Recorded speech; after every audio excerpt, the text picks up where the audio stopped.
దర్శిని ప్రేక్షకులకు నమస్కారం. భక్తితో కొలిస్తే కరుణించని దైవం ఉండదు కదా. అందులో అత్యంత పవిత్ర పుణ్యక్షేత్రాన ఆ దైవాన్ని దర్శించి అర్చిస్తే మన కర్మఫలం పటాపంచలై మన సర్వ అభిష్టాలు నెరవేరుతాయి. మరి నేటి మన క్షేత్రదర్శిని కార్యక్రమంలో పవిత్ర ఇంద్రకీలాద్రిపై కొలువై ఉన్న శ్రీ సుబ్రహ్మణ్యేశ్వర స్వామిని దర్శించి తరిద్దామా? సుబ్రహ్మణ్యేశ్వర స్వామి ఆలయం కలియుగంలో మానవులను జీవనముక్తులను చేయటానికి అవతరించిన స్వామియే శ్రీ సుబ్రహ్మణ్యేశ్వర స్వామి. శ్రీ సుబ్రహ్మణ్యేశ్వర స్వామి శివశక్తి సయోగం వలన ఉద్భవించి అగ్నిదేవునిచే ప్రోధి చేయబడి గంగానది ద్వారా సరములందు జన్మించి కృతికలచే పోషించబడి షణ్ముఖుడై దేవసేనాని అయి తారకాసురుని వధించినారు. సర్వలోకాలను సంరక్షించి సర్వమానవాళికి శాంతిని ప్రసాదించారు.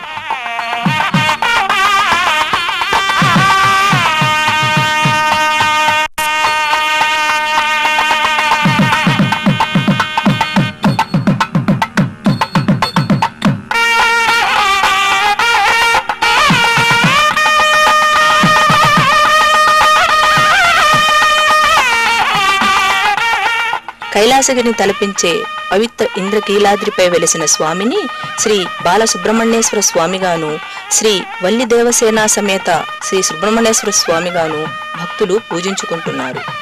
ఇద్దిపల్లి గురువుల దాసు అనే భక్తుడికి 1942వ సంవత్సరంలో ఒక ప్రాతకాలాన సూర్యభగవానునికి సూర్య నమస్కారం చేస్తుండగా ఆ స్వామివారు లిప్తకాలం పాటు సర్పరూపంలో దర్శనమిచ్చి అదృశ్యమయ్యారు. అటు పిమ్మట 6 రోజుల తర్వాత ఆ స్వామివారు తన దివ్యమంగళ స్వరూపంతో ఆ భక్తునికి స్వప్న దర్శనమిచ్చి ఆలయ నిర్మాణం గావించమని ఆనతి ఇచ్చారు. స్వామి ఆనతి తలదాల్చిన ఇద్దెపల్లి గురువుల దాసుగారు తమిళనాట తిరుత్తణిలో వెలసి ఉన్న శ్రీ వల్లి దేవసేన సమేత సుబ్రహ్మణ్య స్వామి ఆలయ నమూనాలోనే ఆలయం నిర్మించదలిచి పనులు ప్రారంభించారు. ఒకనాడు ఆలయ ప్రాకారానికి ఈ కొండ తవ్వుచుండగా ఒక గుహలో నల్లని రాతిలో అభయముద్రతో ఉన్న శ్రీ సుబ్రహ్మణ్యేశ్వర స్వామి వారి విగ్రహం బయలుపడింది.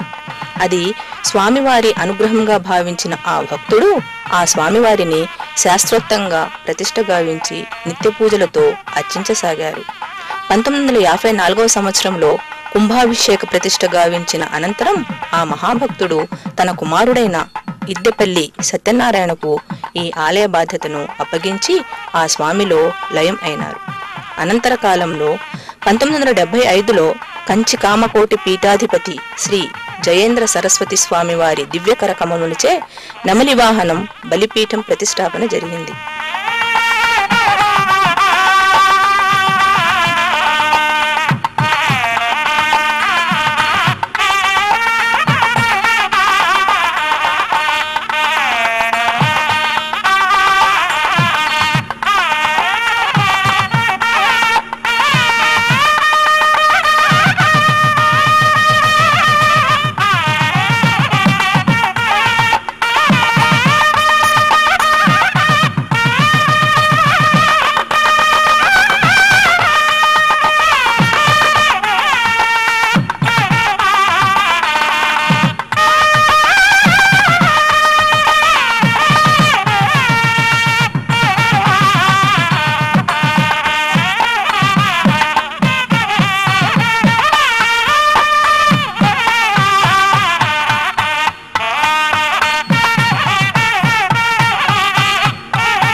ప్రతిరోజు ప్రాతకాలాన స్వామివారి అభిషేకంతో పూజాధికాలతో ఆలయ ద్వారాలు భక్తుల రాకకై తెరుచుకుంటాయి.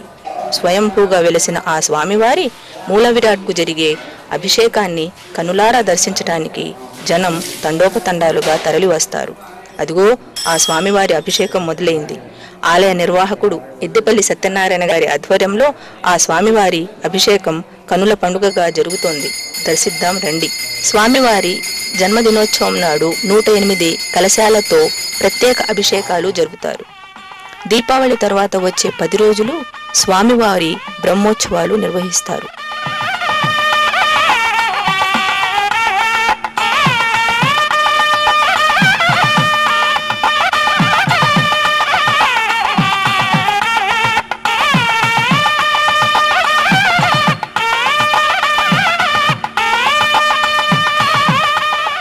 సంతానం లేని వారికి పవళింపు సేవలో పెట్టిన పాలు తీర్థంగా తీసుకుంటే వారికి శీఘ్రమే సంతానం కలుగుతుందని భక్తుల విశ్వాసం. అయితే ఆనాడు ఆ భక్తులు ఆ తీర్థం సేవించి స్వామివారి సన్నిధిలో అంటే ఆలయంలో నిద్రించవలసి ఉంటుంది.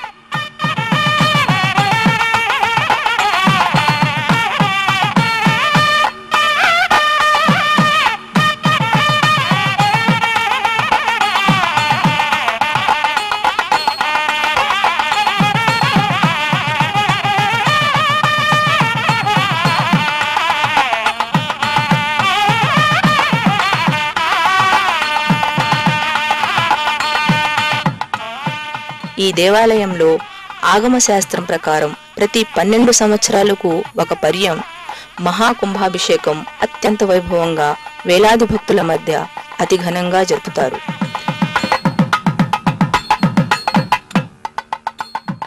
శ్రీ కుమారస్వామి వారు సర్వశక్తిమంతులు, వరప్రదాయకులు. ఆయన్ని దర్శించినంతనే సర్వ పాపాలను హరించి వేస్తారు. అఖండ దివ్య తేజస్సుతో అత్యంత సుందర రూపుడైన ఆ స్వామిని దర్శించిన 2 కనులు చాలువు. ఇదిగో వల్లి దేవసేన సమేత శ్రీ సుబ్రహ్మణ్య స్వామి వారు. ఈ విగ్రహాలను కొద్ది కాలం క్రితమే శ్రీ ఇద్దిపల్లి సత్యనారాయణ గారి ఆధ్వర్యంలో ప్రతిష్ఠించడం జరిగింది. ఇక్కడ కూడా ఈ స్వామివారికి ప్రతినిత్యం క్షీరాభిషేకం జరిపి అర్చిస్తూ ఉంటారు అర్చక స్వాములు. ఆవు పాలు స్వామివారికి అత్యంత ప్రీతికరం. అందుకే ఆ స్వామివారికి మొట్టమొదట ఆ ఆవు పాలతోనే అభిషేకం జరుపుతూ ఉంటారు. ఆ స్వామివారి నల్లని దివ్యమంగళ విగ్రహం పైన తెల్లని పాలు శిరస్సు నుంచి పాదాల దాకా అభిషేకిస్తూ ఉంటే ఎంత అద్భుతంగా ఉంది ఆ దృశ్యం.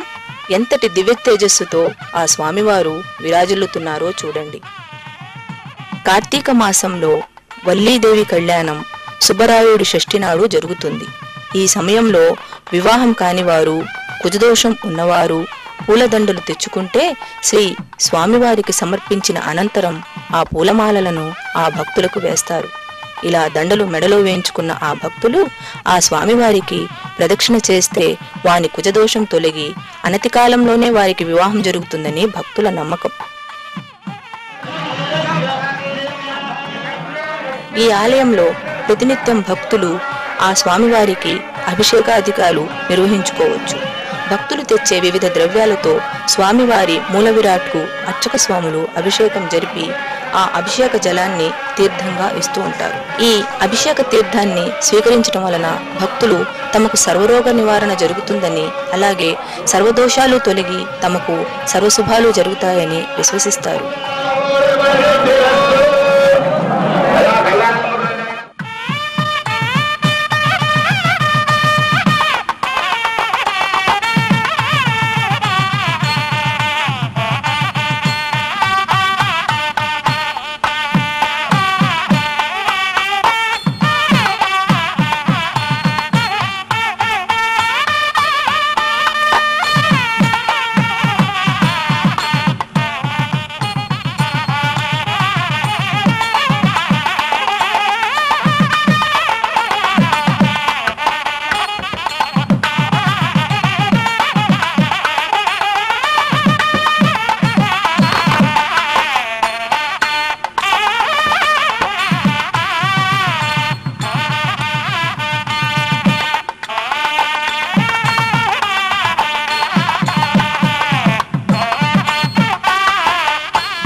తిరుత్తని, తిరుపల్కొండ మొదలైనవి అత్యంత ప్రసిద్ధి చెందిన కుమారస్వామి క్షేత్రాలు. నేడు మనం దర్శిస్తున్న పవిత్ర కృష్ణానది ఒడ్డున ఇంద్రకీలాద్రిపై వెలసిన శ్రీ సుబ్రహ్మణ్యేశ్వర స్వామి క్షేత్రం అరవ క్షేత్రంగా ప్రఖ్యాతి పొందుతుంది.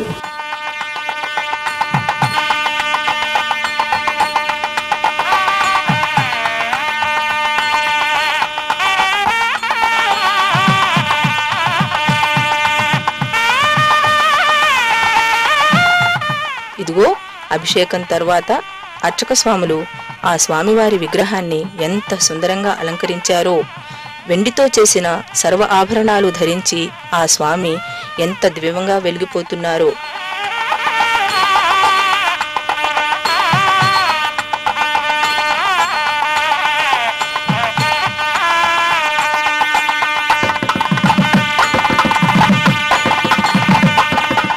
సర్వ అలంకారాలతో నెమలి వాహనంతో శ్రీ వల్లీదేవి, శ్రీ దేవసేన అమ్మవారి సమేతుడై ఆ స్వామివారు ఇక్కడ అభయముద్రతో భక్తుల నుంచి పూజలు అందుకుంటూ వారి కామితాలను ఈడేరిస్తున్నారు.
ఈ పవిత్ర పుణ్యక్షేత్రంలో స్వామివారికి జరుగు నిత్య పూజలు, వైభోగాలు చూసి తరించవలసిందే కానీ వర్ణింపతరం కాదు. నిత్య పూజలతో పాటు ఆ స్వామివారికి భక్తులు నిత్యము పాలాభిషేకం జరుపుతూ ఉంటారు.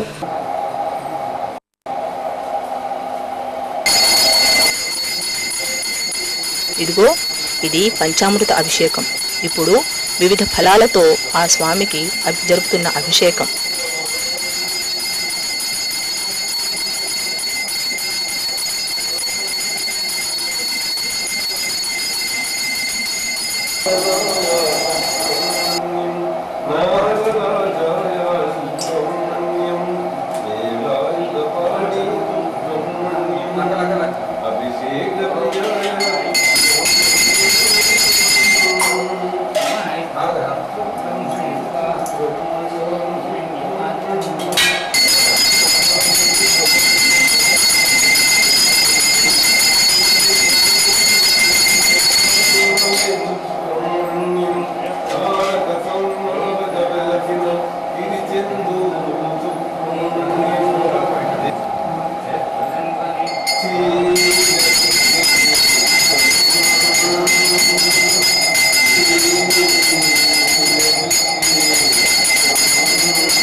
అర్చక స్వాములు ఆ స్వామికి నెయ్యితో అభిషేకం జరుపుతున్నారు. చూడండి.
ఇదిగో నారికేల జలంతో అభిషేకం.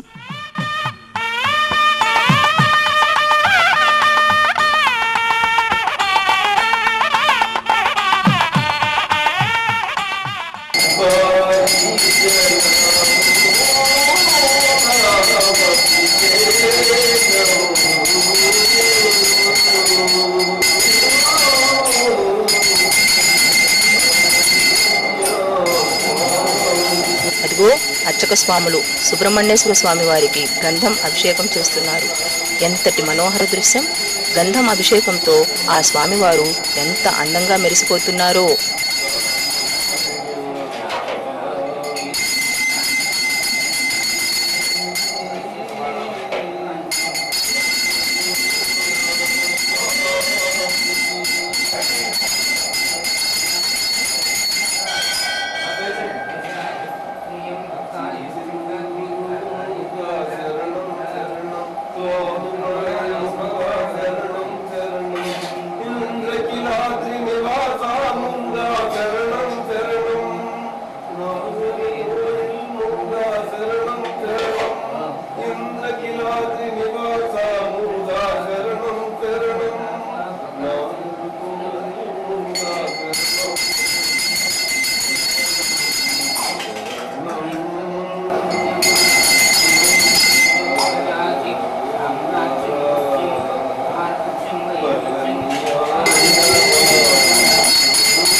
Thank you.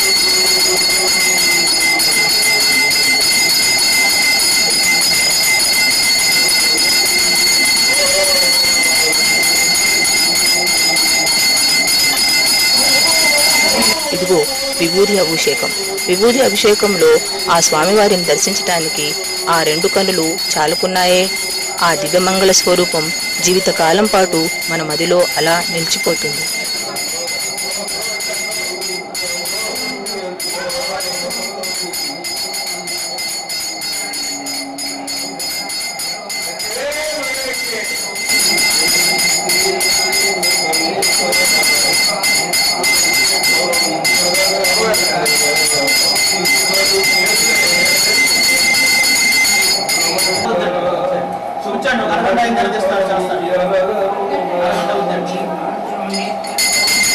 ఇదిగో ఆ స్వామివారి దివ్యమంగళ విగ్రహానికి స్వర్ణాభిషేకం జరుపుతున్నారు అర్చక స్వాములు. ప్రతి కార్తీక మాసంలో స్కందషష్ఠి కళ్యాణ బ్రహ్మ మహోత్సవాలు నిర్వహిస్తూ ఉంటారు.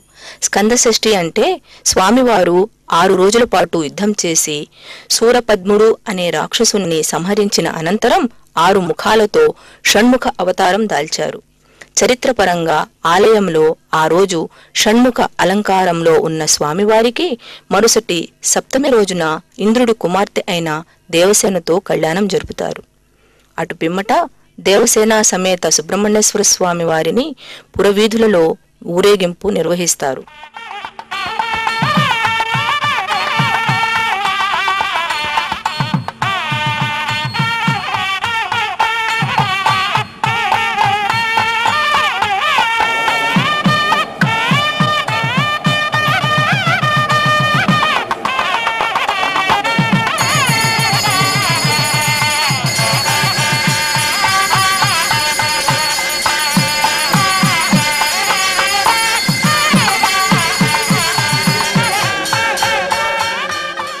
ప్రసిద్ధి చెందిన ఈ సుబ్రహ్మణ్యేశ్వర స్వామి వారి క్షేత్రం ఆంధ్ర రాష్ట్ర రాజధాని హైదరాబాద్ నుంచి సుమారు 285 కిలోమీటర్ల దూరంలో విజయవాడ పట్టణంలో నెలకొని ఉంది. ఈ క్షేత్రాన్ని చేరడానికి రాష్ట్ర నలుమూల నుండి బస్సు, రైలు సౌకర్యాలు కలవు. ఈ సుప్రసిద్ధ క్షేత్రం ఆంధ్ర రాష్ట్ర రాజధాని హైదరాబాద్ నుంచి సుమారు 285 కిలోమీటర్ల దూరంలోని పవిత్ర కృష్ణానదీ తీరంలో వెలిసిన విజయవాడ పట్టణంలో నెలకొని ఉంది.